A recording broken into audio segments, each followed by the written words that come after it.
This is the Synthetic Signal Report for Monday, July 27th, 2026, in the afternoon. Today, we analyze the successful exploitation of the Volvo and Eicher fleet platform, a legal precedent regarding web scraping and the Digital Millennium Copyright Act, the latest critical vulnerabilities in Apple and Cribl stream systems, and the ongoing emergence of browser-native malware campaigns.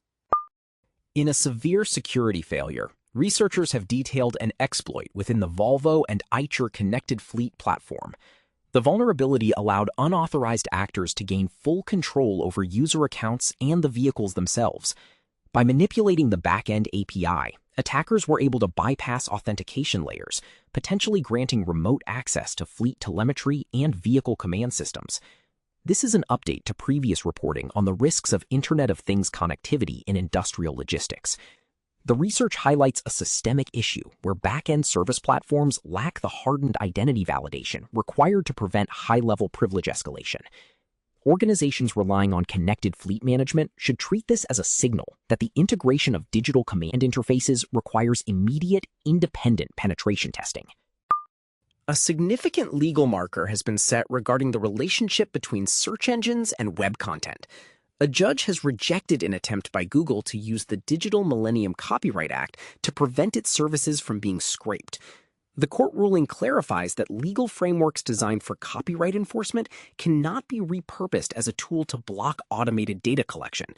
This is a discovery pick, a signal from the future, because it fundamentally alters the power dynamic between the platform gatekeepers and the open web.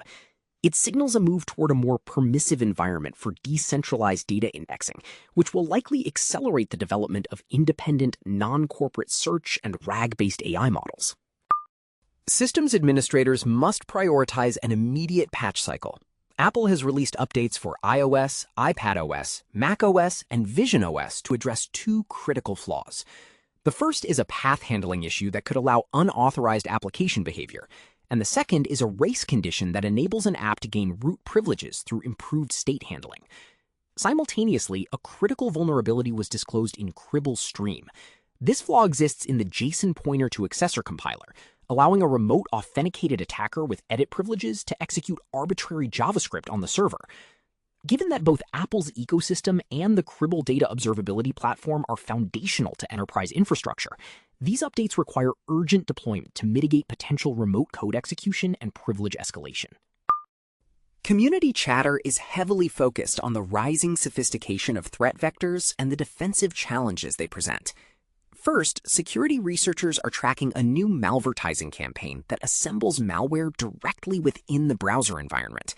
By avoiding file drops, this method circumvents traditional antivirus triggers, forcing security teams to pivot toward behavioral analysis and memory inspection instead of static file scanning. Second, the community is analyzing the CertiGhost proof of concept, which demonstrates an exploit in Windows certificate management that allows for the hijacking of domain controller identities. Experts note that while Microsoft has issued a fix, the slow patch adoption rate in large Active Directory environments remains a major systemic risk. Third, OpenAI's new Health in ChatGPT initiative, which allows users to upload sensitive medical records and link Apple Health data, is generating significant discussion. Privacy advocates are raising concerns about the potential for data leakage and the long-term implications of centralizing personal health records within a generative AI interface.